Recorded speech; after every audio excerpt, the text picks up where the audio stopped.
অপমান করবে কেন? আমি আমি একজন সিনিয়র সিটিজেন, আমাকে স্টুডেন্ট হইলে আমাকে অপমান করতে পারে না। আমার ছেলে আছে এর চেয়ে বড় বড়। উনি বলতেছে যে তুই সর, আমি ডানে যাবো। আমি বলছি না, সরবো না। পরে বলতেছে তুই সরবি না, তোর গাড়ির উপর গাড়ি উঠে দিবে। আমি দেখি উঠান, আপনার সাহসটা দেখি।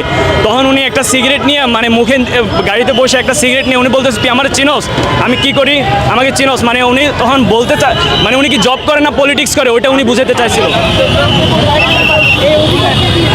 আমরা স্টুডেন্টরা এখানে কাজ করতেছি, এখানে ইউটার্নের কোনো ব্যবস্থা নেই। আমরা বলছি গোল চত্বর হয়ে ইউটার্ন হয়ে আসবেন। তো পিছনে যে যাত্রী আছে উনি বলছে যে স্টুডেন্টের গায়ের উপর দিয়ে তুলে দিতে। তো এইটা তো ঠিক না। আমরা 5 আগস্ট থেকে এখানে কাজ করতেছি, আমরা কোনো এখানে ইউটার্ন নিতে দিতেছি না।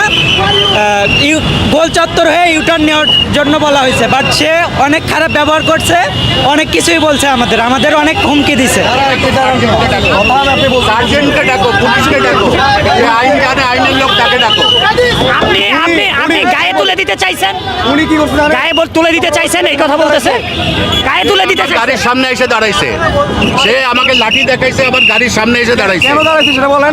গায়ে তুলে দিতে চাইছেন, এটা সত্যি কি? আমাকে কেন আমাকে অপমান করবে কেন? আমি একজন সিনিয়র সিটিজেন, আমাকে স্টুডেন্ট হইলে আমাকে অপমান করতে পারে না। আমার ছেলে আছে এর চেয়ে বড় বড়। আপনি আমাদের বাবার বয়সী, আপনি আমার গাড়ির সামনে আসলেন কেন? অপমান করছে। ওনাকে যখন আপনাকে সিগন্যাল দেওয়া হয়েছে, আপনি বের হন, আমাদের একজন সহকর্মী, উনি ওনাকে সিগন্যাল দিয়েছে, উনি সামনে ওনার বলে যে উনি বলতেছে স্টুডেন্টদের দোষ। এখন আপনি বলেন, আপনি ড্রাইভ করতে, আমি ভাইয়ারে বলছি যে ভাইয়া আমারও ছেলে নেই, আপনি আমাকে কিছু বলেন নাই ভাই, আপনি তো ওনার সাথে কথা বলতেছিলেন, আমি তো ছিলাম না তখন। উনি বললো আমরা নাকি অপমান করছি, আমরা অপমান কোথায় করলাম? হট করে এসে গাড়িটা থামায়, আমার সামনের গাড়িটা চলে গেছে, আমি গাড়িটা যাচ্ছে, এই সময় সামনে চলে আসছে। এখন গাড়িটা যদি আমার লেগে যায় তার সাথে কে দোষ হবে? স্টুডেন্ট হইলেই তো, স্টুডেন্ট তো আর এত আইন জানে না। বলো এখান দিয়ে ঘোরার নিয়ম নাই। আপনি সার্জেন্টকে ডাকেন, আপনি ট্রাফিককে ডাকেন, এখান দিয়ে ঘোরার নিয়ম আছে কিনা আমি আগে জানি। They are helping, they are not sergeant. আমি ছিলাম এখানে, আমার কথাটা একটু, আমি ওনাকে থামা করেছিলাম। আমাকে এখানে ওই যে সার্জেন্ট ভাইয়ারা আছে, আঙ্কেলরা আছে, ওনারা বললেন যে স্টপ করো, তখন আমি স্টপ করলাম।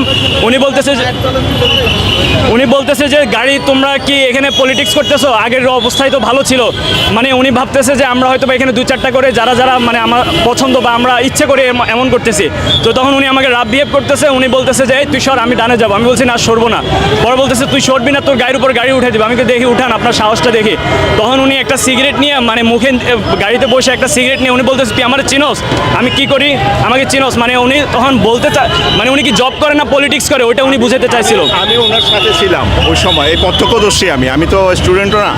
উনি সাথে সাথে ওনাদেরকে ছেড় দিয়ে, উনি ছিল, ওনাকে ছেড় দিয়ে বলে যে তোদের শিখাই দিব আমি কিভাবে কাজ করতে হয়। মানে একটা সিগারেট হাতে নিয়ে উনি দম্ভ করে বাচ্চাদের সাথে খারাপ ব্যবহার করছে, স্টুডেন্টদের সাথে। এটা ঠিক না, জাস্ট এইটার শিক্ষা ওনার হওয়া উচিত।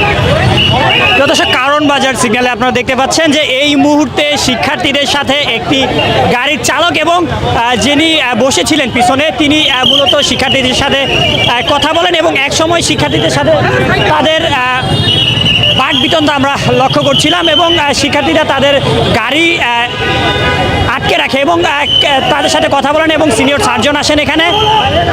গাড়ি উঠায় দেবে, যে জায়গায় আমরা দায়িত্ব পালন করছি সে জায়গায় সে আমাদের উপরে গাড়ি উঠায় দেবে, রং সিগন্যাল আসছে।